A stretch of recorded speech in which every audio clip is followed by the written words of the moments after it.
Balance of payments हमारा chapter complete हो गया था। अब आज हम इसके क्वेश्चंस करेंगे। सो क्वेश्चन से हमें देखिए, बुक के अंदर हर चैप्टर के अंदर अराउंड 100 क्वेश्चन एमसीक्यू आपको मिल रहे हैं। तो पहला काम है कि बुक के क्वेश्चंस पक्के आ जाने चाहिए, देन फिर आप दूसरी दूसरी जगह से प्रैक्टिस कर सकते हो। बट ऐसा नहीं होना चाहिए कि यार बाद में मालूम पड़ा है बुक में ही दिया हुआ था क्वेश्चन और हमने उसको ध्यान नहीं दिया, वो चीज़ फिर नहीं होनी चाहिए।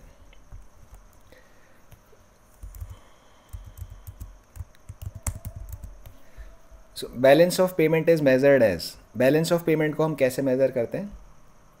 Option A B C D आप देखिए कौन सा आंसर होगा, कोई भी रिप्लाई कर सकता है।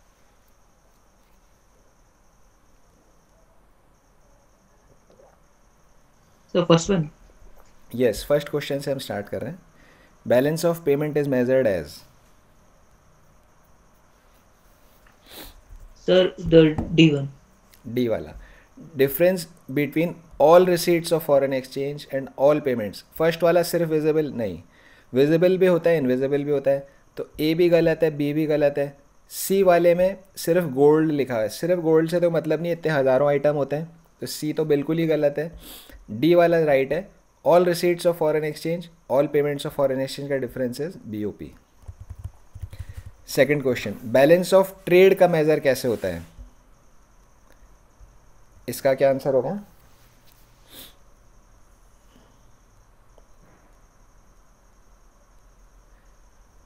बैलेंस ऑफ ट्रेड का मेज़र कैसे होता है? तो बैलेंस ऑफ ट्रेड जो हमारा था वो था हमारा फर्स्ट वाला, ये रहा मर्चेंडाइज। ओनली विजिबल्स का जो एक्सपोर्ट और इम्पोर्ट का डिफरेंस होता है, विजिबल्स मीन्स गुड्स, तो गुड्स का जो डिफरेंस होता है एक्सपोर्ट इम्पोर्ट का, उसको हम बैलेंस ऑफ ट्रेड बोलते हैं। This is my balance of trade. तो अब बताइए कौन सा आंसर होगा? कौन सा? सही। A, difference between import and export of goods, तो ए वाला आंसर राइट है। सर्विसेज, सर्विसेज तो हमारा होता है इनविजिबल, तो ये बैलेंस ऑफ ट्रेड में नहीं आता। कैपिटल, कैपिटल करेंट से मतलब नहीं, बैलेंस ऑफ ट्रेड में गुड्स से मतलब है। Difference between all exports and all imports, ये भी गलत है, क्योंकि ऑल एक्सपोर्ट ऑल इम्पोर्ट में तो विजिबल भी आ जाएगा, इनविजिबल भी आ जाएगा। हमें मर्चेंट बैलेंस ऑफ ट्रेड में सिर्फ गुड्स से मतलब है, तो option A is the right answer.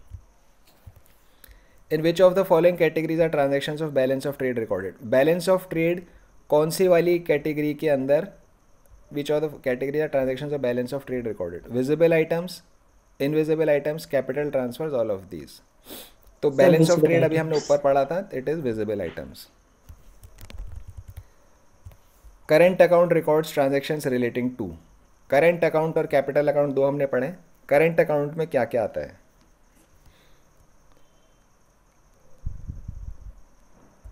इसको हम एक्सप्लेन करते हैं। देखिए, करेंट अकाउंट में मर्चेंडाइज आ गया, एक्सपोर्ट इंपोर्ट ऑफ विजिबल्स। इनविजिबल्स आ गया, export import of services. Invisibles में इनकम, करेंट ट्रांसफ़र, सर्विसेज, ये सारी चीज़ें हमारी यहाँ पर इनविजिबल्स में कवर हो गई। उसमें ये सारे आ गए सर्विसेज के अंदर। तो ये सब मिलाकर के बेसिकली 3 स्लाइड्स मेरी करेंट अकाउंट में क्या क्या था उनको सबको कैप्चर करती है। क्वेश्चन में हमें क्या दिया हुआ है? Export and import of goods, तो export and import of goods ये है, ये करेंट अकाउंट में आता है। करेंट ट्रांसफ़र्स, करेंट ट्रांसफ़र्स भी मेरा इनविजिबल्स का पार्ट बन के और करेंट अकाउंट में आता है। Non factor and factor income, तो एक ये वाली इनकम जो है ये मेरी नॉन फैक्टर इनकम, ये मेरी फैक्टर इनकम हो गई, और सर्विसेज वाली जो है मेरी other than factor means non factor income यहाँ पर हो गई। तो चारों ही मेरे करेंट अकाउंट में आते हैं, इसलिए answer is all of these. तो फोर्थ का आंसर हो जाएगा option number D. 5, which of the following items relate to BOP on capital account? Capital से रिलेटेड कौन सा वाला आइटम यहाँ पर आएगा?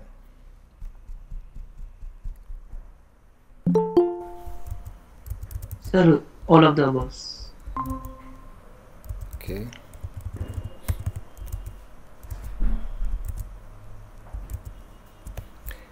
कैपिटल से रिलेटेड यहाँ पर कौन सा वाला आइटम आएगा?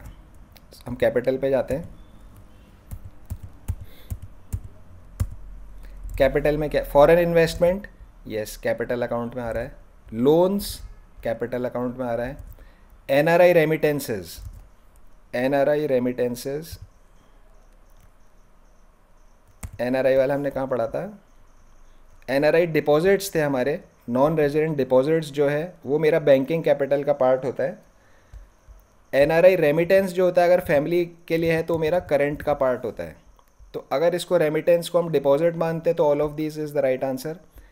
लेकिन अगर ये फैमिली के लिए है एनआरआई रेमिटेंसेस तो सिर्फ फॉरेन इन्वेस्टमेंट और लोन्स, ये दो चीज़ें मेरा कैपिटल अकाउंट में आएगा। तो ये क्वेश्चन इसने बुक वाले ने ठीक से बनाया नहीं है, तो इसकी वर्डिंग इसको ठीक से करनी चाहिए थी एनआरआई रेमिटेंसेस की। बट कंसेप्ट हमें पता है, फॉरेन इन्वेस्टमेंट कैपिटल में है, लोन्स कैपिटल में है, एनआरआई डिपॉजिट्स मेरा कैपिटल में है, तो ऑल ऑफ दीज हो जाएगा। लेकिन रेमिटेंस है, रेमिटेंस वर्ड से लगता है कि भाई ये ऐसा भी हो सकता है कि फैमिली के लिए रेमिटेंस हो, तो फिर वो करेंट अकाउंट में चला जाता है। Question number 6, which of the following are not included in balance of trade? Balance of trade first वाला, जिसमें सिर्फ गुड्स होते हैं, जिसमें सिर्फ विजिबल्स होते हैं। बैलेंस ऑफ ट्रेड के 2-3 क्वेश्चन ऊपर भी हमने देख लिए। तो क्या चीज़ बैलेंस ऑफ ट्रेड में नहीं आती है? Payment of interest and dividend. Interest और डिविडेंड कहाँ पे आता है? इंटरेस्ट एंड डिविडेंड ऊपर जाते हैं हम।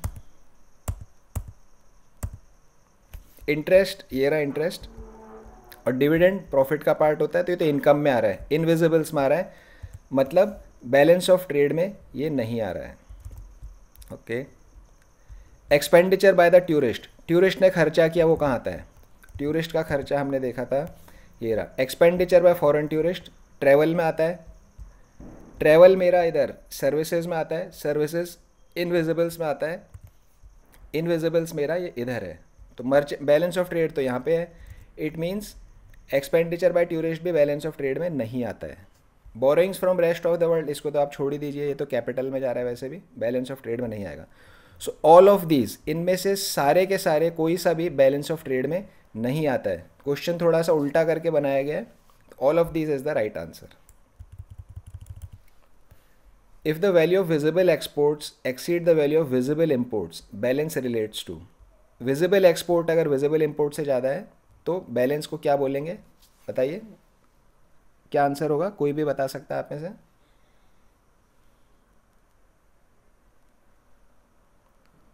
विजिबल एक्सपोर्ट विजिबल इंपोर्ट से ज़्यादा है तो उसको हम क्या बोलेंगे?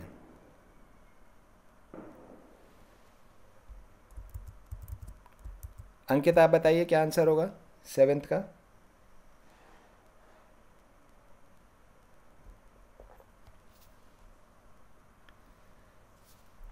अमन आप बताइए।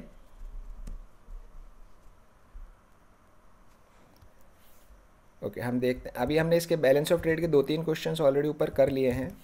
देखिए विजिबल्स है, विजिबल्स में गुड्स आता है, एक्सपोर्ट माइनस इम्पोर्ट्स। तो क्वेश्चन ने मुझे क्या बोला? विजिबल एक्सपोर्ट्स और विजिबल इंपोर्ट का डिफरेंस। तो ये जो डिफरेंस होता है विजिबल एक्सपोर्ट और विजिबल इंपोर्ट का, इसको हम बोलते हैं balance of trade. Balance of trade की हमने डेफिनेशन यहाँ पे पढ़ी थी, this is my balance of trade. Export of goods and import of goods, goods मतलब विजिबल्स जो हमें दिखता है बॉर्डर क्रॉस करता हुआ। एक्सपोर्ट माइनस इंपोर्ट, इसको हम बैलेंस ऑफ ट्रेड या ट्रेड बैलेंस बोलते हैं, ओनली विजिबल आइटम्स। सो यहाँ पर विजिबल एक्सपोर्ट में से विजिबल इंपोर्ट आप घटाओगे तो ये कहलाएगा point number C, balance of trade. Current account में तो विजिबल इनविजिबल दोनों आ जाएंगे, तो ये गलत है। कैपिटल अकाउंट वो अलग ही चीज़ है, नन ऑफ दीज भी नहीं होगा क्योंकि option C is the right answer. Option D, unilateral transfers are. बताइए who can answer this? Unilateral transfers. A sir. A, one sided payment. तो यूनिलेटरल मीन्स सिर्फ एक तरफा पेमेंट, रीपेमेंट की कोई लाइबिलिटी नहीं। यूनी मीन्स वन, एक तरफ से पेमेंट आया वापस नहीं जाएगा। सो यूनिलेटरल ट्रांसफ़र मेरा कहाँ पे आता है? यूनिलेटरल ट्रांसफ़र मेरा आता है करंट ट्रांसफर्स में। दिस इज करंट ट्रांसफ़र को हम यूनिलेटरल पेमेंट भी बोलते हैं। There is no claim for repayment, और हम इसको एक और चीज़ बोलते हैं quid pro quo. Quid pro quo हम इसको बोलते हैं। तो ये unilateral is option number A, one sided payments. Question 9, surplus in BOP occurs when. BOP में सरप्लस कब आता है? जब हमारा रिसीट्स पेमेंट से ज़्यादा हो। ये तो नॉर्मल सा question, option number C. Balance of payments is in disequilibrium when, बताइए कौन सा आंसर होगा। Question number 10। Sir, all of the above. All of the above. Disequilibrium की स्लाइड पे हम जाते हैं।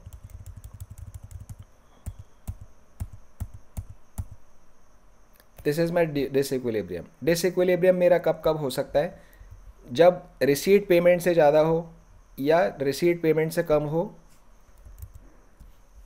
When current account balance plus capital account balance is not equal to zero, चाहे बड़ा हो चाहे छोटा हो, नॉट इक्वल टू जीरो। अब उसी में इसने लिख दिया कोई पॉजिटिव नंबर है तो greater than zero, some negative number है मतलब लेस देन जीरो। तो बेसिकली तीनों यही है कि जीरो के बराबर नहीं है, तो all of this is the right answer. तो सम पॉजिटिव नंबर, इसको पढ़ के कंफ्यूज नहीं होना है कि भाई सम पॉजिटिव नंबर क्या होता है। Some positive number means greater than zero, zero से ज़्यादा है।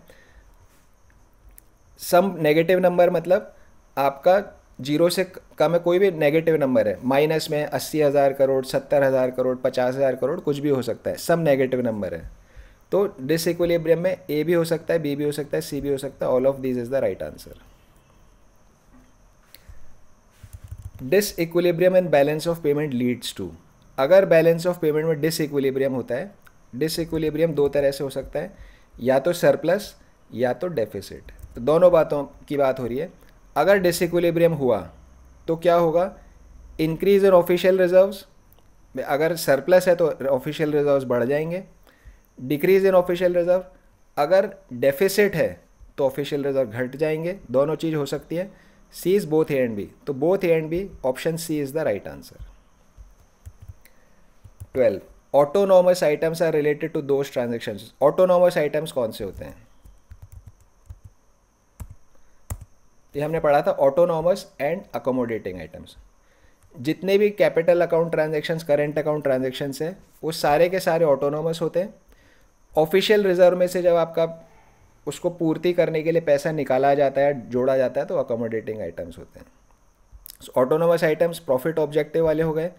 अकोमोडेटिंग आइटम्स क्योंकि आरबीआई कर रहा है तो वो free from profit objective, non profit objective हो गया। Autonomous items are related to those transactions which are determined by motive of profit. Profit motive से हो रहे हैं, yes, ये profit motive से हो रहे हैं। Are not concerned with the equilibrium status of BOP. Are वो BOP के equilibrium status से उनका कोई कंसर्न नहीं है। बात बिल्कुल ठीक है। ऑटोनॉमस ट्रांजेक्शन को मतलब नहीं है कि भाई BOP इक्विलिब्रियम में आएगा या नहीं आएगा, वो तो अपना ट्रांजेक्शन होता जा रहा है। अकोमोडेटिंग ट्रांजेक्शन इसलिए किया जाता है ताकि BOP इक्विलिब्रियम में आ जाए। कैसे आता है भाई, अगर शॉर्टफॉल है तो रिजर्व्स में से वहाँ पर डाल देते हैं, सरप्लस है तो रिजर्व्स के अंदर ले लेते हैं। तो this accommodating item will restore the BOP imbalance, ये BOP इम्बैलेंस को ठीक करता है। लेकिन ऑटोनॉमस आइटम को मतलब नहीं है कि इक्विलिब्रियम में है या नहीं है, तो इसलिए यहाँ पर आंसर होगा both A and B, option number C is the right answer. Accommodating items are those items of BOP। अब इधर वाले की बात हो रही है, वो आइटम्स होते हैं are not determined by consideration of profit. अभी अभी हमने डिस्कस किया प्रॉफिट ऑब्जेक्टिव नहीं होता, तो point A is the right. Point B, are condition by the positive और नेगेटिव BOP स्टेटस। जो are condition by the positive और नेगेटिव BOP स्टेटस, BOP का स्टेटस अगर पॉजिटिव है या नेगेटिव है उसके हिसाब से अकोमोडेटिंग आइटम्स को हम करते हैं, ठीक है। Point number C, lead to increase और decrease in official reserves with RBI. इससे हमारा ऑफिशियल रिजर्व्स इंक्रीज या डिक्रीज होता है। इसको थोड़ा सा हम समझते हैं। देखिए फर्स्ट क्या था, ऑटोनॉमस,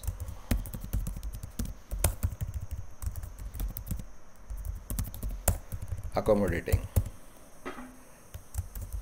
एक्सपोर्ट किया 100 का, इंपोर्ट किया 110 का, नेगेटिव मेरा बैलेंस ऑफ ट्रेड हो गया 10 का। तो यहाँ मेरा 10 का जो है कम हो गया। यहाँ पर सर्विसेज, सर्विसेज के अंदर मेरी इनकम है, इनकम के अंदर मान लीजिए इनकम के अंदर मेरा डेफिसिट है 15 की डेफिसिट है, ठीक है ना। तो दोनों को अगर मैं मिला देता हूँ, फिर कैपिटल अकाउंट भी ले लेते हैं। कैपिटल अकाउंट के अंदर मेरा मान लीजिए सरप्लस है 5 का, तो नेट जो मेरा बीओपी है 10 + 15 - 5, ये मेरा हो गया यहाँ पर बीओपी डेफिसिट। ये मेरे सारे ऑटोनॉमस ट्रांजैक्शन है, ये सब ऑटोमेटिकली हो रहे हैं देश के अंदर। जो हमने एक्सपोर्ट लिखा 100 का, कई हज़ारों लोग होंगे, कोई कितना कर रहा है, कोई कितना कर रहा है, सब मिला कर के मेरा यहाँ पर एक्सपोर्ट 100 का है, इंपोर्ट 110 का है। ये सारे ट्रांजैक्शंस मेरे हो रहे हैं, इनका सबका मेरा इससे कोई लिंक नहीं है कि मेरा बीओपी पॉजिटिव आएगा नेगेटिव आएगा। इनको अपना ट्रांजैक्शन करना है, इनको अपना एक्सपोर्ट इंपोर्ट करना है, इनको बीओपी के स्टेटस से कोई मतलब नहीं है। अब यहाँ पर डेफिसिट आ गया 20 का। अब क्योंकि बैलेंस ऑफ पेमेंट की बात है, देश की बीओपी की बात है, तो इसको आप डेफिसिट में रख नहीं सकते। तो अब आरबीआई आएगा पिक्चर में। आरबीआई के पास क्या है, आरबीआई की जेब में खूब सारा फॉरेन एक्सचेंज रिजर्व पड़ा हुआ है, ऑफिशियल रिजर्व्स पड़े हुए हैं। आरबीआई क्या करेगा, अपने ऑफिशियल रिजर्व में से 20 दे देगा, ये 20 वो दे देगा। तो अब ये डेफिसिट आपकी पूरी हो जाएगी। तो इसको देने से क्या हुआ, आरबीआई के ऑफिशियल रिजर्व में 20 से रिड्यूस हो गया, कमी आ गई। तो यहाँ पर हमारा क्या है, लीड टू इंक्रीज और decrease in official reserves. So accommodating items वो आइटम होते हैं जिससे आरबीआई का ऑफिशियल रिजर्व कम या ज़्यादा हो जाता है। यस, ऑफिशियल रिजर्व कम या ज़्यादा हो जाता है आरबीआई का। तो 20 से या कम हो गया। मान लीजिए सरप्लस होता तो सरप्लस भी नहीं छोड़ सकते, आरबीआई उसमें से 20 अपने पास लेके रख लेगा। तो आरबीआई के ऑफिशियल रिजर्व इंक्रीज या डिक्रीज हो रहे हैं, यस हो रहे हैं। Are conditioned by the positive और नेगेटिव। कंडीशन मतलब बीओपी का स्टेटस पॉजिटिव है या बीओपी का स्टेटस नेगेटिव है, इसके हिसाब से ये वाले ट्रांजैक्शन होते हैं। अगर पॉजिटिव है या नेगेटिव है उसके हिसाब से, आर कंडीशन, उसके बेस पे ये ट्रांजैक्शन होएगा, तो अकोमोडेटिंग ट्रांजैक्शन होता है। तो point B is also right. और नॉन प्रॉफिट कंसिडरेशन तो है, आरबीआई कर रहा है, तो इसलिए all of these is the right answer. Question number 13 थोड़ा सा टिपिकल था समझने में, आई होप सबको समझ में आ गया ये। अमन, समझ में आया क्वेश्चन? Yes, sir. अंकित, आपको समझ में आया? Yes, sir. Tanisha? Yes, sir. Okay. Question 14, cause of BOP imbalance relates to. BOP के अंदर इम्बैलेंस किससे होता है? तो बीओपी में इम्बैलेंस अभी हमने समझा, यहाँ पे सारे ऑटोनॉमस ट्रांजैक्शन से होता है। जितने भी बेसिकली फॉरेन करेंसी ट्रांजैक्शन हो रहे सबको आप बोलोगे सारे के सारे ऑटोनॉमस है। एंड के अंदर जब आरबीआई ऑफिशियल रिजर्व से उसको बराबर करता है, वो एक अकोमोडेटिंग ट्रांजैक्शन होता है। तो इसलिए अकोमोडेटिंग ट्रांजैक्शन को हम बोलते हैं बिलो द लाइन, और इनको सबको हम बोलते हैं above the line. So BOP imbalance किससे होता है? ऑटोमेटिक जो हो रहे हैं ऑटोनॉमस ट्रांजैक्शन से बीओपी इम्बैलेंस हो रहा है। बैलेंस ऑफ ट्रेड किसका पार्ट है? बताइए, कौन बताएगा? Balance of trade is part of Current BOP account, sir. Current account BOP. Yes. So 15 question हमने अभी तक यहाँ तक किए हैं। 15 में से आई थिंक कम से कम 6-7 क्वेश्चन तो इसने बैलेंस ऑफ ट्रेड से रिलेटेड पूछे हैं, सिर्फ इनविजिबल्स का नहीं पूछा, बैलेंस ऑफ ट्रेड का पूछा। तो बहुत एक इंपॉर्टेंट फिगर होती है, न्यूज़पेपर्स में भी रेगुलरली वो पब्लिश होती है। So it is current account BOP, balance of trade, जो यहाँ पर हमारा इसमें है।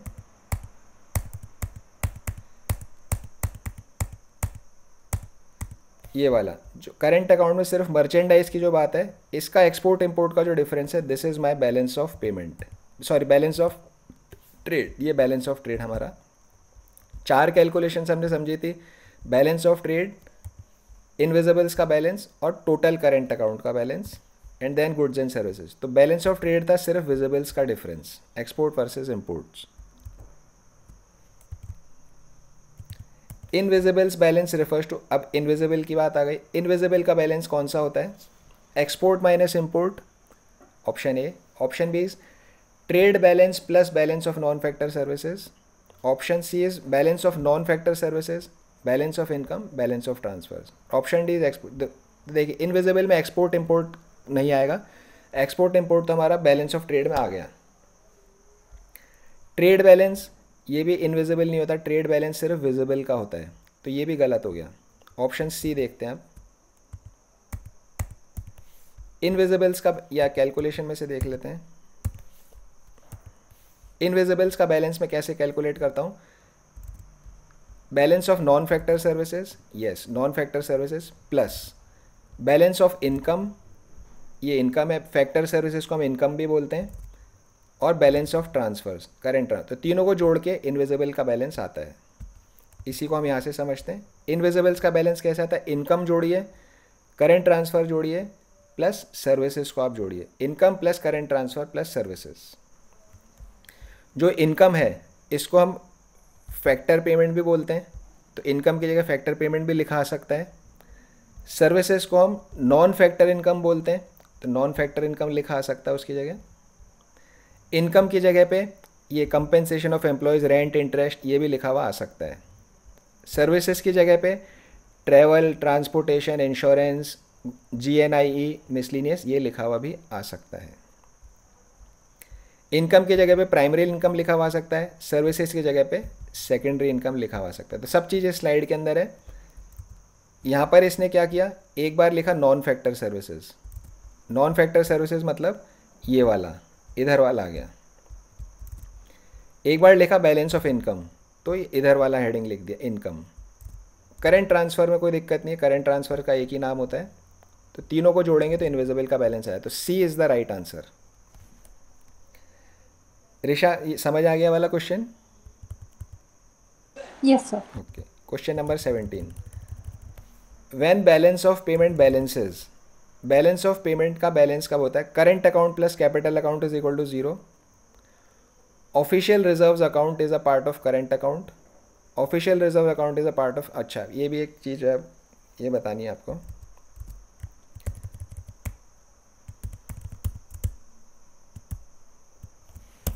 देखिए, एक हमने करा करेंट अकाउंट,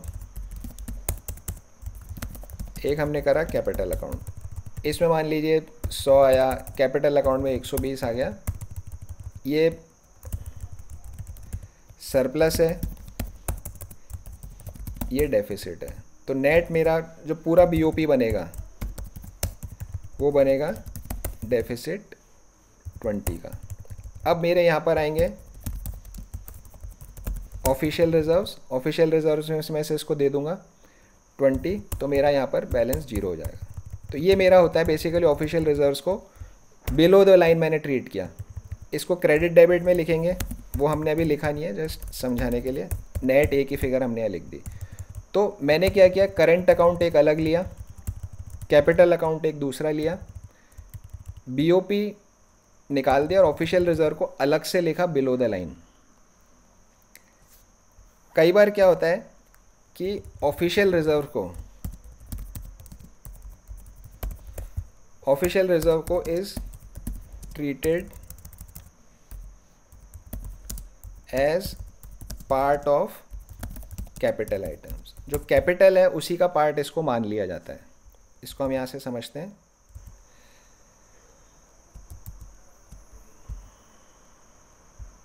ये हमारा BOP का स्टेटमेंट था। ये करेंट अकाउंट है, ये कैपिटल अकाउंट है, सब मिलाकर के, और मेरा लास्ट में ओवरऑल बैलेंस आ रहा है ये वाला 150 का सरप्लस आ रहा है। फिर मैंने यहाँ पे ऑफिशियल रिजर्व्स नीचे डाल दिया।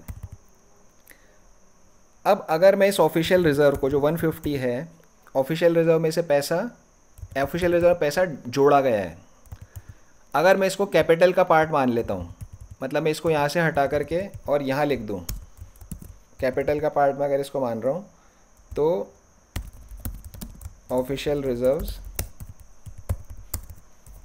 कैपिटल का पार्ट है, तो 150 मैं इधर लिख दूंगा, इसमें 150,582। तो अब क्या होगा, ये मेरा टोटल यहाँ का बढ़ जाएगा, यहाँ का टोटल भी मेरा 1840,444। तो ये मेरा BOP जो है बैलेंस हो जाएगा, नीचे के लिए कुछ बचेगा ही नहीं यहाँ पे। ये मेरा BOP बैलेंस हो गया। क्या किया हमने, वापस मैं रिपीट कर रहा हूँ, ऑफिशियल रिजर्व्स को कैपिटल का पार्ट मान लिया। ऑफिशियल रिजर्व्स को अगर कैपिटल का पार्ट मान लोगे आप, तो रिजर्व का मूवमेंट भी आपका यहाँ आ गया, तो आपका BOP ऑलवेज मैच करेगा। अंकित बात समझ में आई है? अमन आपको समझ आई है बात? Yes sir. ठीक है ना। तो अब यहाँ क्वेश्चन क्या मतलब ये थ्योरेटिकल बात है कि कभी अगर ऑफिशियल रिजर्व के मूवमेंट को भी कैपिटल का पार्ट मान लिया जाए तो जो बैलेंस ऑफ पेमेंट है वो बैलेंस करेगा। तो ऑप्शन सी है कि official reserve account is part of capital account. अगर मैंने ऑफिशियल रिजर्व्स को कैपिटल अकाउंट का पार्ट मान लिया, अगर ऑफिशियल रिजर्व्स को मैंने कैपिटल अकाउंट का पार्ट मान लिया तो मेरा balance of payment always balance करेगा।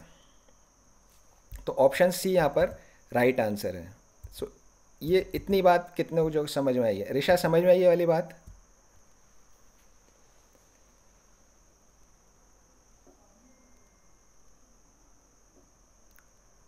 तनिषा आपको समझ में आ गया है? Yes sir. सो इसमें 17 पे हम आते हैं क्वेश्चन के अंदर। तो current account plus capital account is equal to zero, ये तो बीओपी बैलेंसेस है ही सही, इसमें कोई हमें डाउट नहीं है। करेंट प्लस कैपिटल जीरो तो बीओपी मेरा बैलेंस कर गया। लेकिन अगर ऑफिशियल रिजर्व अकाउंट को कैपिटल का पार्ट मान लिया जाए तो भी ये जीरो हो जाता है, तो भी ये बैलेंस कर जाता है। तो सी भी सही है, ए भी सही है, both A and C is the right answer. Option B में क्या official reserve account is part of current account, तो ऐसा कंसेप्ट ही नहीं है। ऑफिशियल रिजर्व को करंट कभी भी नहीं मानते, लेकिन ऑफिशियल रिजर्व को कैपिटल का पार्ट माना जा सकता है। तो अगर मान लिया जाएगा तो बीओपी हमारा बैलेंस करेगा। तो A and C, both A and C is the right answer.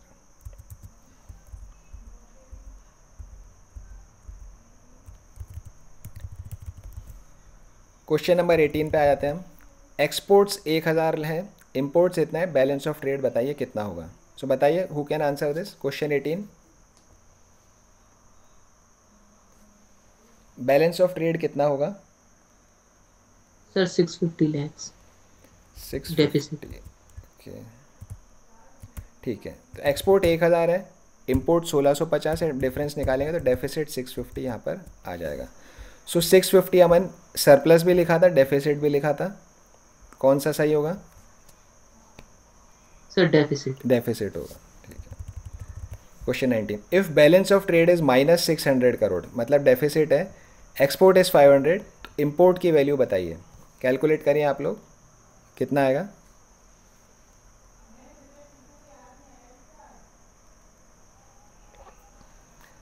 Balance of trade sir minus में है, एक्सपोर्ट प्लस में है, इम्पोर्ट्स कितना होगा? सर 1100। 1100। ओके, और किसी का आंसर? तनिषा आपका आंसर बताइए।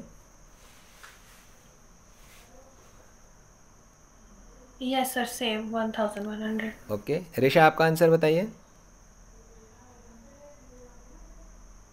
1100 crore 1100। Sir. Okay, so 19 number question में सबका आंसर 1100 है। सिंपल प्लस माइनस है और कुछ भी नहीं है। If balance of trade is showing a deficit of 200, imports 900, तो एक्सपोर्ट बताइए, बताइए कितना आएगा?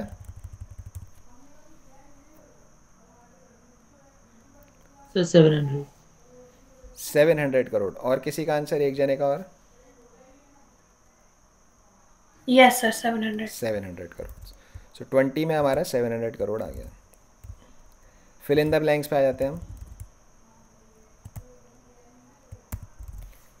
Dash records import and export of goods only, बताइए सिर्फ गुड्स के इंपोर्ट एक्सपोर्ट को किस में कवर करते हैं? Sir balance of trade. Balance of trade. Balance of payment में तो goods, services, capital item, current account सब आ जाता है। बैलेंस ऑफ ट्रेड जो होता है वो सिर्फ गुड्स के लिए होता है। तो अगेन एक और बार बैलेंस ऑफ ट्रेड का क्वेश्चन आया है, तो बैलेंस ऑफ ट्रेड ऑटोमेटिकली बहुत इंपॉर्टेंट टॉपिक हो जाता है इस चैप्टर में से। Dash account transactions do not give rise to future claims. Sir current account. Current account transfers, current account transaction में फ्यूचर नहीं होता। कैपिटल अकाउंट होगा तो फ्यूचर क्लेम उसमें आता है। Right answer. There is a flow of foreign exchange into the country when we dash goods and services. Tanisha आपको बताना है question 3। Sir import. Okay, Risha आप बताइए। सर थर्ड और फोर्थ। Third one.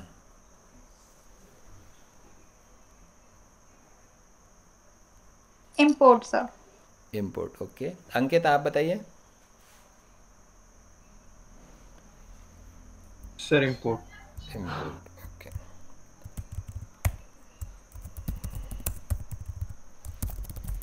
इम्पोर्ट का मीनिंग क्या होता है Tanisha? What is the meaning of import? Sir foreign country से हमारी कंट्री में सामान आ रहा है। सामान आ रहा है, ओके। तो गुड्स कम इन। आपने मान लिया आपने कोई बुक परचेज करी फॉरेन कंट्री से, तो इम्पोर्ट होगा वो। Yes sir. Okay, so goods come in. Export में क्या हो गया? Goods go out. तो जब आप किताब खरीदोगे तो पेमेंट आप करोगे फॉरेन वाले को,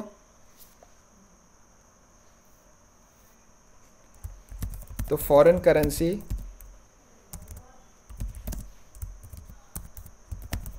goes out. Foreign currency goes out, सामान आएगा, फॉरेन करेंसी बाहर जाएगी। एक्सपोर्ट में क्या होगा? सामान बाहर जाएगा, फॉरेन करेंसी कम इन। ये एक्सपोर्ट है, ये इम्पोर्ट है। अब हम देखते हैं क्वेश्चन क्या हमारा। There is a flow of foreign exchange into the country. तो फॉरेन एक्सचेंज मेरे देश में कब आ रहा है? फॉरेन करेंसी मेरे देश में आ रही है जब मैं सामान एक्सपोर्ट कर रहा हूँ। सामान बाहर जा रहा है, फॉरेन करेंसी मेरे देश के अंदर आ रही है। तो एक्सपोर्ट इसका राइट आंसर है। इम्पोर्ट आई डोंट नो आपने किस हिसाब से बोला तनीषा, इम्पोर्ट आपने किस हिसाब से बोला है? सर ये सोच के कि बाहर का सामान आता है कंट्री। तो जब चैप्टर शुरू हुआ था मैंने आपको सबको क्या बोला था? फोकस फॉरेन करेंसी पे रखना है, ठीक है ना। इस पूरे चैप्टर में ध्यान फॉरेन एक्सचेंज पे होना चाहिए। फॉरेन एक्सचेंज मेरा अंदर आ रहा है या फॉरेन एक्सचेंज बाहर जा रहा है, सामान से मतलब नहीं है। क्योंकि बैलेंस ऑफ पेमेंट में पैसे का बना रहा हूँ, सामान का नहीं बना रहा मैं यहाँ।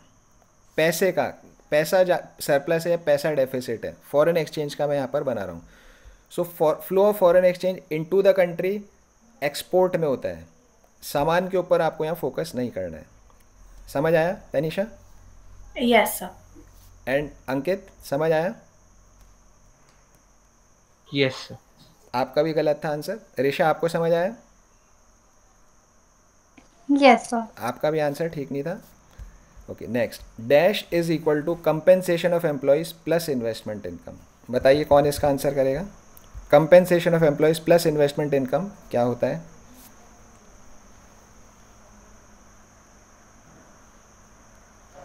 Sir factor income. ओके, देखिए ये है इनकम। सिर्फ इनकम भी हम इसको बोल सकते हैं या फैक्टर इनकम भी इसको हम बोल सकते हैं। तो आपका आंसर ठीक है। कंपेंसेशन ऑफ एम्प्लॉयज़ ये है, और इन्वेस्टमेंट इनकम में रेंट, इंटरेस्ट और प्रॉफिट तीनों चीज़ें आ रही है। So compensation of employees plus investment income, इसको हम सिर्फ इनकम भी बोल सकते हैं, फैक्टर इनकम भी बोल सकते हैं। अब ऑप्शंस में क्या क्या है? फैक्टर इनकम है, तो हम यहाँ पर फैक्टर इनकम यहाँ पर आंसर में हम लिखेंगे। ट्रांसफ़र इनकम कौन सी होती है? वो ये वाली होती है, गिफ्ट, ग्रांट्स, ये वाली चीज़ होती है। Question 5, export and import of all types of goods is recorded in the dash account of BOP. ये क्वेश्चन कई बार आ चुका है, करंट अकाउंट में ये आएगा।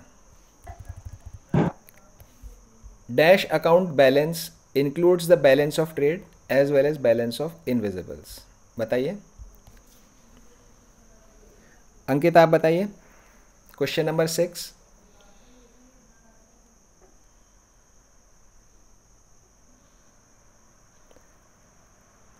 Balance of trade capital. Capital नहीं नहीं, ओके। तनिषा आपका क्या आंसर होगा? सर मुझे भी कैपिटल लग रहा है।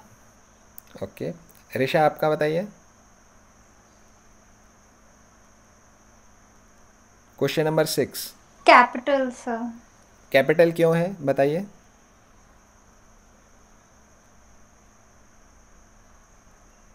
बैलेंस ऑफ ट्रेड क्या होता है ऋषा? एक्सपोर्ट और इम्पोर्ट का बैलेंस। एक्सपोर्ट और इम्पोर्ट का बैलेंस, ओके। तो हम यहाँ पर आ जाते हैं। करेंट अकाउंट, मर्चेंडाइज, एक्सपोर्ट और import of goods current account में आ रहा है। इनविजिबल्स करेंट अकाउंट में आ रहा है। इनविजिबल्स में क्या क्या आ गया मेरा? इनकम, ये कंपेंसेशन ऑफ एम्प्लॉयज़ वाला, करेंट ट्रांसफर्स और सर्विसेज, फैक्टर सर्विसेज ये वाला। तो ये सब मिलाकर तो मेरा करंट अकाउंट में आ रहा है। आई डोंट नो आप लोग सब इसको कैपिटल क्यों बोल रहे हैं।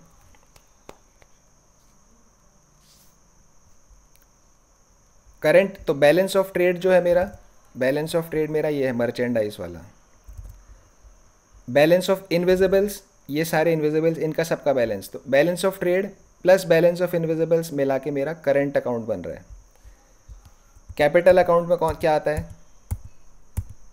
कैपिटल अकाउंट में आता है foreign investment plus borrowings plus banking capital plus rupee debt service plus other capital. ये पांचों जब मैं जोड़ता हूँ तब मेरा ये कैपिटल अकाउंट में आता है। वो तो इतना, वो सब तो मेरा करंट अकाउंट में आ रहा है। तनिषा आपने कैपिटल क्यों बोल रहे हैं आप इसे? सर मैं कंफ्यूज हो गई थी। ओके ठीक, अभी समझ में आ गया।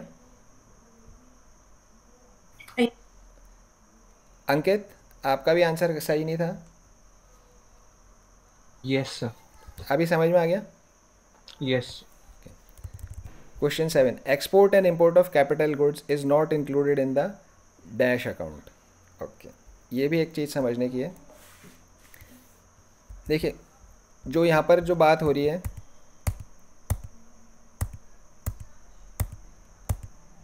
गुड्स का एक्सपोर्ट और इंपोर्ट करंट अकाउंट में आता है। गुड्स का एक्सपोर्ट और इंपोर्ट करंट अकाउंट में आता है, ये हमें समझ आ गया। चाहे भले ही मैं कैपिटल गुड्स का एक्सपोर्ट इंपोर्ट करूं। कैपिटल गुड्स क्या होते हैं? जैसे मशीन्स होती है, हैवी मशीन्स होती है, या मान लीजिए डिफेंस इक्विपमेंट परचेज हुए, वो सब कैपिटल गुड्स हैं।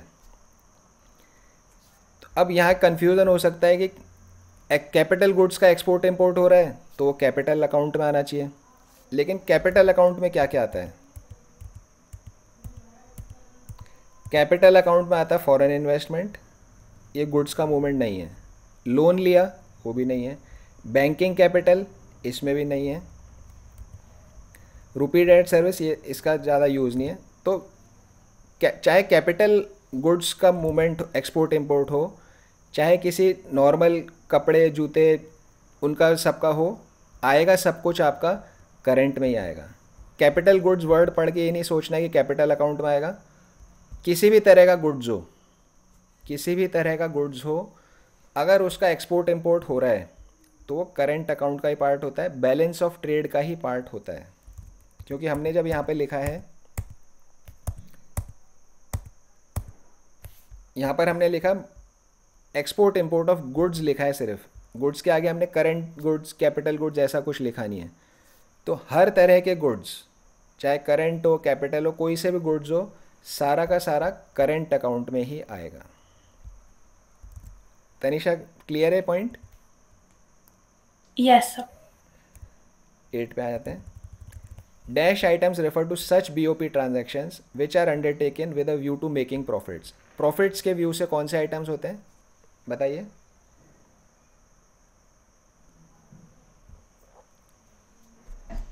Sir, autonomous. Autonomous transactions, correct. Accommodating तो नॉन प्रॉफिट से होता है जो आरबीआई करता है। Autonomous are those transactions which are made for profit objective.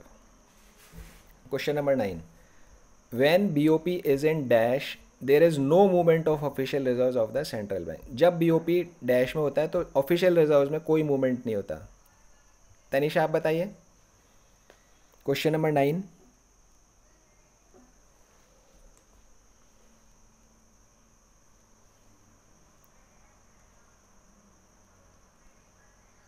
Equilibrium sir. Correct. जब बीओपी मेरा इक्विलिब्रियम में है, मतलब मेरा रिसीट और पेमेंट बराबर है, तो ऑफिशियल रिजर्व में फिर कोई मूवमेंट नहीं होगा। BOP surplus leads to dash in official reserves. Risha आप बताइए क्वेश्चन नंबर 10। Increase. इंक्रीज। जब बीओपी में सरप्लस आएगा तो रिजर्व्स मेरे बढ़ जाएंगे, so increase is the right answer. True और false? Services are not visible when they cross the borders. True और फॉल्स? अंकित बताइए। जब सर्विसेज बॉर्डर क्रॉस करती है तो वो नज़र नहीं आती। ट्रू। ट्रू, बिल्कुल ठीक है। सर्विसेज बॉर्डर क्रॉस करे चाहे ना करे और कभी भी नज़र नहीं आती। इसीलिए सर्विसेज पार्ट होता है मेरा इनविजिबल्स का. Export and import of services is part of invisibles, क्योंकि इनको बॉर्डर क्रॉस करते टाइम देखा नहीं जा सकता. Second question, invisibles and BOP accounts include monetary transactions related to current transfers. Invisibles में करेंट ट्रांसफ़र इंक्लूड होता है. तनिषा बताइए. True sir. ट्रू. तो इनविजिबल्स में, इनविजिबल्स का जब हम पार्ट देखते हैं तो करेंट ट्रांसफ़र इनविजिबल में आता है, तो it is true. Third question, expenditure by tourists is included in balance of trade. Risha आप बताइए. Question number 3. False, sir. False. कहाँ पे आता है फिर expenditure by the tourist?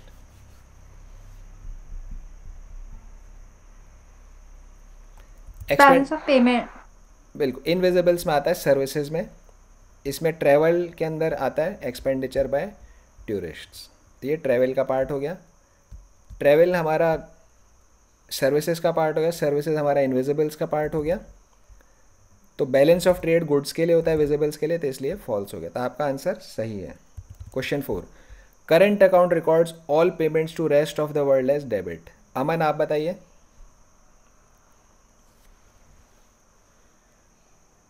Question 4.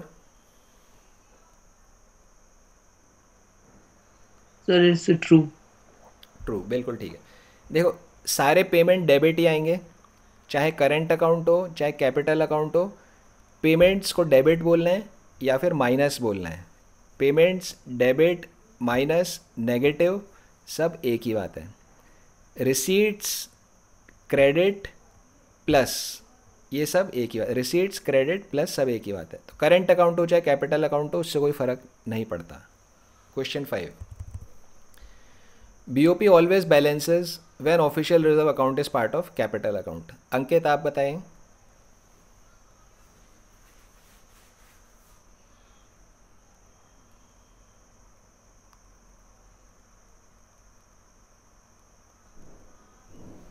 Tanisha आप बताइए. क्वेश्चन 5.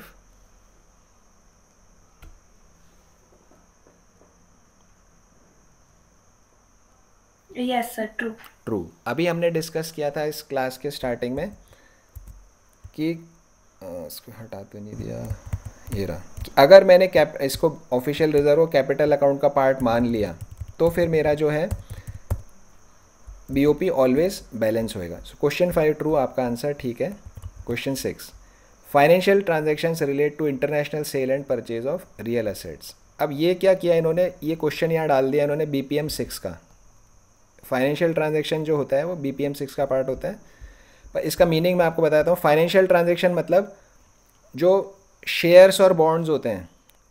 फाइनेंशियल एसेट्स है, शेयर क्या है, आपका कोई मशीन बिल्डिंग टाइप का कुछ नहीं है. शेयर्स, बॉन्ड्स, डिवेंचर, ये सब क्या है एक्चुअल में, ये machine land and building type का असेट्स नहीं है. तो जो कंप्यूटर मशीन ये सब जो चीज़ होती है इनको बोला जाता है रियल एसेट्स. जो भी जिन चीज़ों आप नॉर्मली एसेट मानते हो, टेबल कुर्सी है, व्हीकल है, मशीनरी है, ये सब रियल एसेट्स होते हैं. और जो शेयर्स, बॉन्ड्स, डिवेंचर्स, ये डिपॉजिट्स, ये सब जो होते हैं इनको सबको हम बोलते हैं फाइनेंशियल एसेट्स. ये सब हो गए हमारे फाइनेंशियल एसेट्स. और रियल एसेट्स क्या होते हैं, machine, mobile, vehicle, furniture, building, ये सब चीज़ें हमारी, लैंड, ये सब रियल एसेट्स होते हैं. And financial assets share, bonds, debenture ये सब होते हैं. Financial transactions relating to international sale and purchase of, financial transactions relate to, जो फाइनेंशियल ट्रांजैक्शंस है वो रियल एसेट्स के सेल और परचेज से रिलेट करते हैं. तो जब हमने यहाँ पर इसमें देखा था BPM 6 जो नया अकाउंटिंग स्टैंडर्ड है, इसमें क्या होता है, करेंट अकाउंट, कैपिटल अकाउंट और एक फाइनेंशियल अकाउंट भी अलग से आता है. तो फाइनेंशियल एसेट, शेयर्स और बॉन्ड्स ये सब इसके अंदर यहाँ पे आ जाता है. ओल्ड स्ट्रक्चर में करेंट और कैपिटल था, न्यू में फाइनेंशियल अलग से है. तो मुझे नहीं लगता ये क्वेश्चन आपके एग्ज़ाम में आएगा, बट अगर किताब वाले ने दिया है तो हमने समझ लिया भाई financial transactions relate to sale and purchase real assets, ये फॉल्स है। तो रियल एसेट्स तो होते हैं जो बिल्डिंग मशीन वगैरह होते हैं। फाइनेंशियल ट्रांजेक्शन्स किससे रिलेट करते हैं? शेयर्स, बॉन्ड्स, डिबेंचर्स, इन सब से रिलेट करते हैं। So question number 6 is false. Risha समझ में आ गया question 6? Yes, sir. Question 7, balance of payment records transactions related to goods only. Aman बताइए। Sir, what is the question number? 7।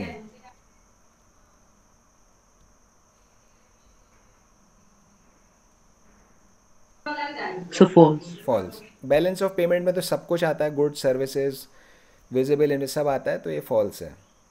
Question 8, accommodating items are meant to restore BOP balance. Ankit बताइए।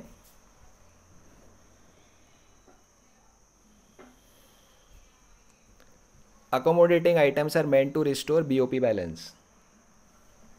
Question number 8, Tanisha आप बताइए question number 8। True sir. True, बिल्कुल ठीक है। BOP के balance को restore करने के लिए किए जाते हैं। Question 9, increase in the official reserves is indicated by a negative sign in the BOP accounts. Increase जो है उसको नेगेटिव साइन से बताया जाता है। ऋषा आप बताइए।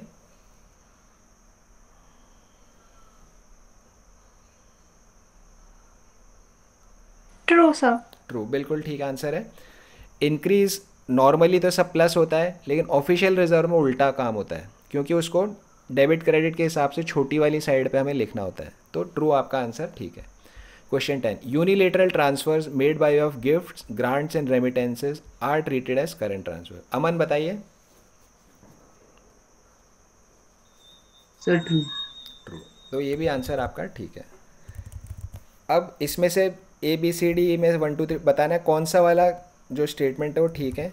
External commercial borrowings available at concessional rate of interest, क्या ये ट्रू है? तनिषा आपको बताना है। A and 1, क्या ये ट्रू है?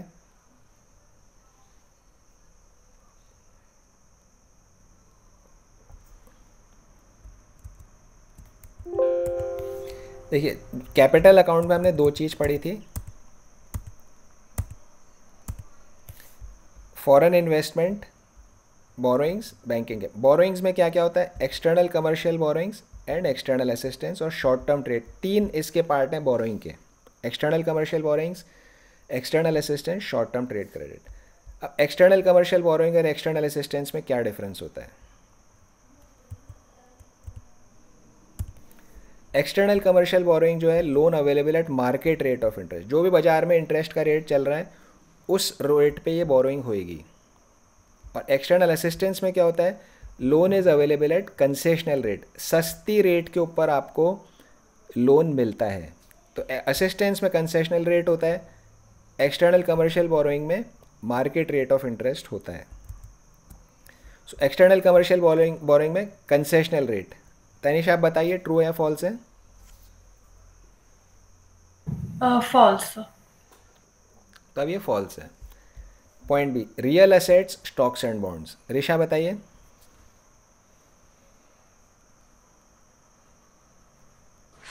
False. sir. फॉल्स। तो ये फाइनेंशियल एसेट्स होते हैं stocks and bonds, real assets ये नहीं होते। Point C, autonomous items classified as below the items item of BOP. Aman बताइए।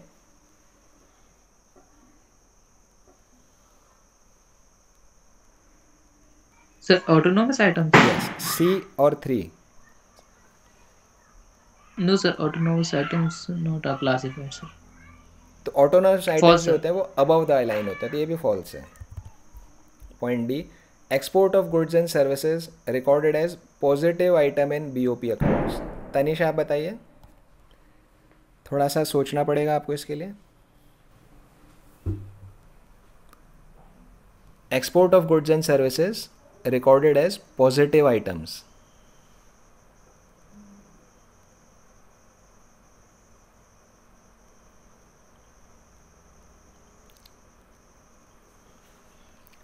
अच्छा, इसको ऐसे समझते हैं, पॉजिटिव आइटम कौन से होते हैं तनिषा?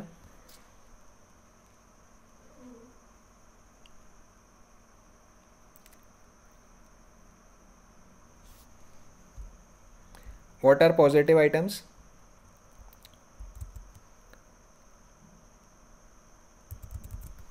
देखिए जो भी क्रेडिट है वो सारे पॉजिटिव है, मतलब जो भी आपको रिसीट्स हो रही है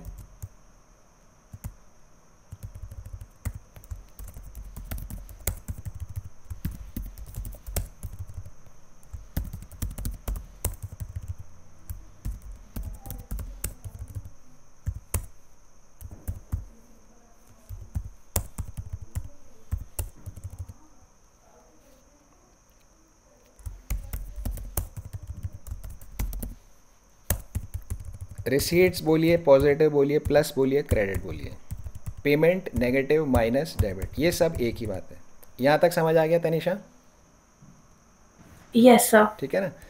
अब क्वेश्चन क्या बोल रहा है मुझे, एक्सपोर्ट ऑफ गुड्स है, ये पॉजिटिव आइटम होता है। पॉजिटिव आइटम का मतलब तो हमें समझ आ गया। अब जब मैं एक्सपोर्ट करूँगा तो मुझे फॉरेन एक्सचेंज क्या होगा, मिलेगा या मेरे से जाएगा?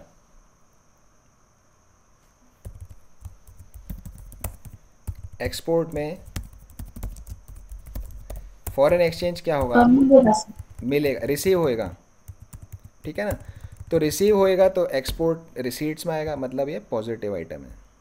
तो export of goods and services is recorded as positive item in BOP accounts. समझ आ गया तनिषा? Yes sir. ठीक है ना। इसी तरह से अगर एक्सपोर्ट की जगह इंपोर्ट लिखा होता तो इंपोर्ट में क्या होगा, सामान आएगा लेकिन फॉरेन एक्सचेंज जाएगा, फॉरेन एक्सचेंज का पेमेंट होएगा। तो import is recorded as negative item, minus item या डेबिट आइटम। तो ये आपको ध्यान रखना है, फॉरेन एक्सचेंज उस ट्रांजैक्शन से आ रहा है या फॉरेन एक्सचेंज आइटम से जा रहा है। इसी पे हम थोड़ा सा और फोकस करते हैं, 2-3 एग्जांपल और देते हैं। एक्सटर्नल कमर्शियल बोरोइंग, मैंने लोन लिया बाहर के देश से, तो इसमें मुझे फॉरेन एक्सचेंज क्या हुआ, मिला या गया मेरे से? ऋषा क्या हुआ इसमें?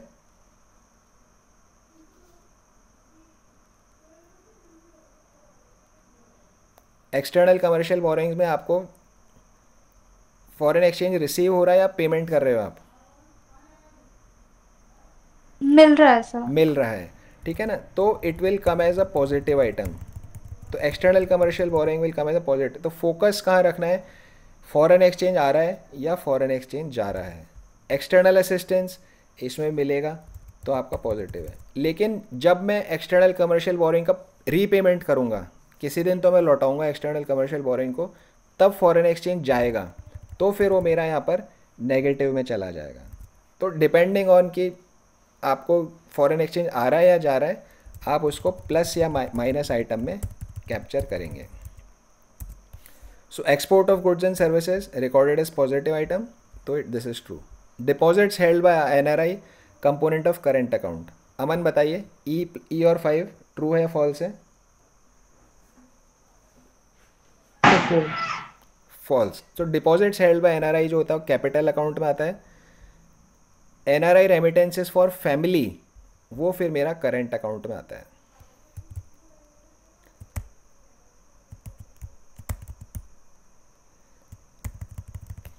मैच द फॉलोइंग करना है। ट्रेड डेफिसिट, कोई सा भी पहले आप बता सकते हैं ABCD में से, जो भी आपको आए वो कोई भी जना पहले बता सकता है। वैसे लास्ट क्वेश्चन है आज का।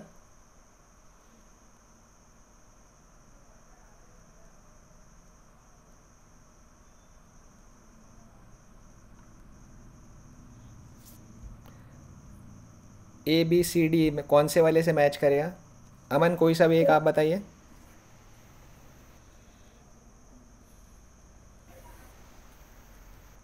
Sir A1 trade the trade deficit. deficit will be export of goods is smaller than imports of goods. Okay, so trade deficit जो होता है, trade deficit basically balance of trade हो गया।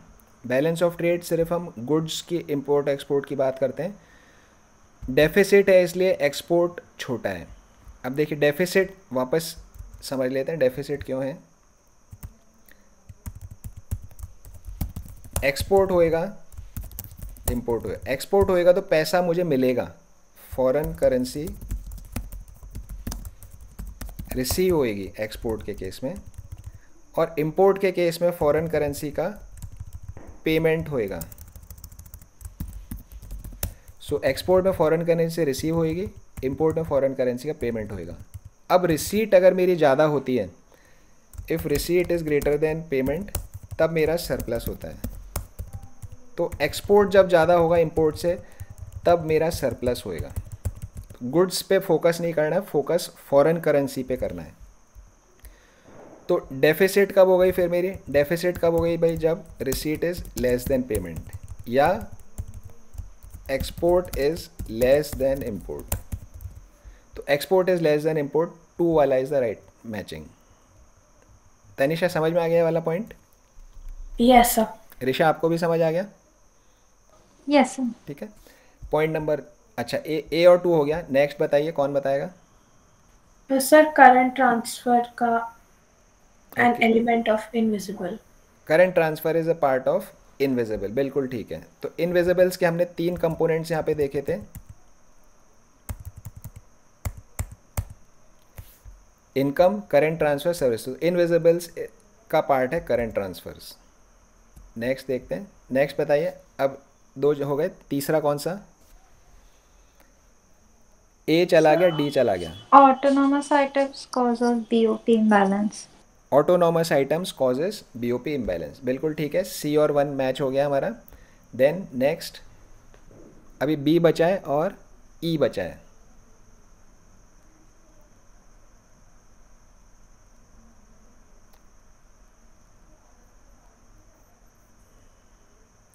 B is merchandise. मर्चेंडाइज मतलब सामान। तो सामान is point number 5, export and import of goods. यहाँ पर हमने इसको लिखा हुआ भी है। Merchandise means what? Export and import of goods, visibles. तो बी मेरा मैच कर गया पॉइंट नंबर 5 से। अब एक बचा पोर्टफोलियो इन्वेस्टमेंट, और ये मैच करेगा मेरा फॉरेन इंस्टीट्यूशनल इन्वेस्टमेंट से। इसको थोड़ा सा समझ लेते हैं, कैपिटल अकाउंट में आ रहा है।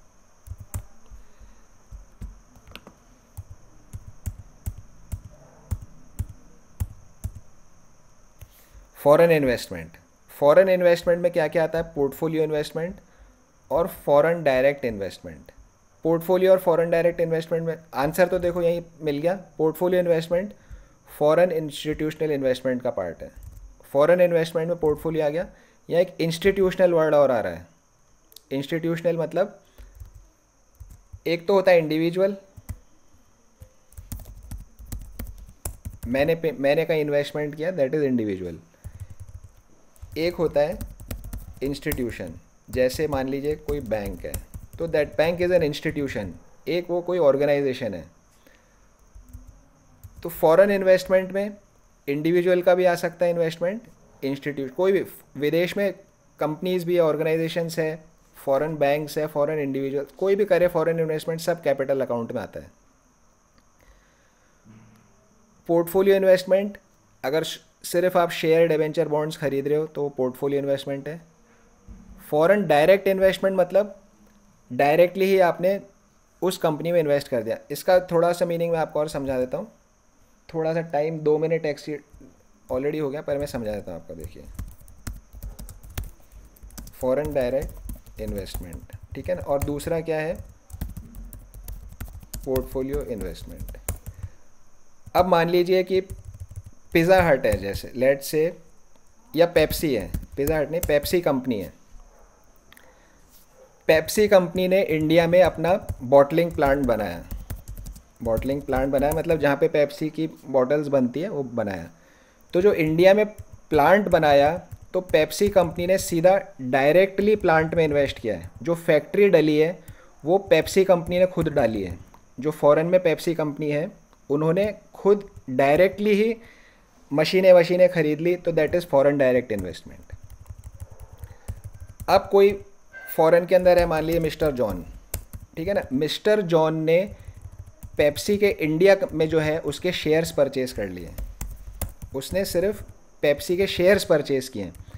तो जब मिस्टर जॉन ने शेयर परचेज़ किए तो पैसा जाएगा तो बॉटलिंग प्लांट में, अल्टीमेटली पेप्सी को फ़ायदा हो रहा है। लेकिन मिस्टर जॉन के पैसे से कैसे जा रहा है वो? इनडायरेक्टली। पेप्सी कंपनी ने तो क्या सीधा मशीनें खरीद ली, पूरा इन्वेस्टमेंट ही कर दिया, तो तो that is foreign direct investment. आपने सीधा असेट्स लगा दिए, बिजनेस चलाना शुरू कर दिया, that is foreign direct investment. Mister John ने क्या किया, सिर्फ शेयर्स खरीद लिए, उनको बिजनेस चलाने से मतलब नहीं है, सिर्फ एज एन इन्वेस्टमेंट कुछ उनको डिविडेंड मिलेगा, प्रॉफिट का हिस्सा मिलेगा, तो उन्होंने शेयर्स में इन्वेस्ट कर दिया। तो पोर्टफोलियो इन्वेस्टमेंट होता है इस टाइप का कि सिर्फ एज एन इन्वेस्टमेंट आपके यहाँ स्पेयर पैसा पड़ा है, सिर्फ पैसा कमाने के लिए आपने वो इन्वेस्टमेंट कर लिया। लेकिन फॉरेन डायरेक्ट इन्वेस्टमेंट ज़्यादा बढ़िया चीज़ है, उसमें वो कंपनी खुद के असेट्स लगा देती है और उस बिज़नेस को चलाती है। तो ये एक लॉन्ग टर्म कमिटमेंट को बताता है, long term commitment. Portfolio investment में तो कभी भी मिस्टर जॉन शेयर बेच देंगे किसी और को और निकल लेंगे यहाँ से, इंडिया से। तो एफडीआई के रूट के थ्रू जो पैसा इंडिया में आएगा तो वो इंडिया की लॉन्ग टर्म ग्रोथ में मदद करेगा। पोर्टफोलियो इन्वेस्टमेंट वो एक शॉर्ट टर्म कमिटमेंट है, कभी भी लगा भाई यहाँ का शेयर मार्केट बढ़िया नहीं है तो अपने शेयर बेच के अपने पैसे लेके चला जाएगा। बट दोनों जो पार्ट हैं फॉरेन इन्वेस्टमेंट का पार्ट है, portfolio investment, foreign direct investment, दोनों फॉरेन इन्वेस्टमेंट का पार्ट है। लेकिन FDI is better, portfolio investment में कोई लॉन्ग टर्म कमिटमेंट नहीं होता। तनिषा समझ में आई बात ये? Yes sir. ऋषा आपको समझ आई? Yes, sir. एंड अमन आपको समझ आई? Yes, sir. तो हमने डिफरेंस किस में समझा, एफडीआई में और पोर्टफोलियो इन्वेस्टमेंट में। अब ये जो इन्वेस्टमेंट किया जा रहा है कोई इंडिविजुअल भी कर सकता है या कोई इंस्टीट्यूशन लाइक बैंक्स भी कर सकते हैं। तो अगर इंस्टीट्यूशन करेगा तो एफआईआई बोलते हैं, foreign institutional investor, foreign institutional investor FI. Individuals के लिए ऐसा कोई टर्म होता नहीं है, इंडिविजुअल ने किया उसके वो ज़्यादा बड़ा इन्वेस्टमेंट करता भी नहीं है, तो मेन एफआईआई का ध्यान रखा जाता है, फॉरेन इंस्टीट्यूशनल इन्वेस्टर का कितना इन्वेस्टमेंट है। क्वेश्चन मुझे क्या कह रहा है, पोर्टफोलियो इन्वेस्टमेंट तो हम मैच किससे करेंगे, फॉरेन इंस्टीट्यूशनल इन्वेस्टमेंट से इसको मैच करेंगे। तो जो कोई बैंक है, फॉरेन का बैंक है मान लीजिए, वो पोर्टफोलियो इन्वेस्टमेंट भी कर सकता है, एफडीआई भी कर सकता है, कुछ भी कर सकता है। तो यहाँ पर हमारा portfolio investment foreign institutional investment से मैच कर जाता है। So point number E matches with point number 4। ये हमारा ये क्वेश्चन ख़त्म हो गया। एंड आज की क्लास हम यहाँ पे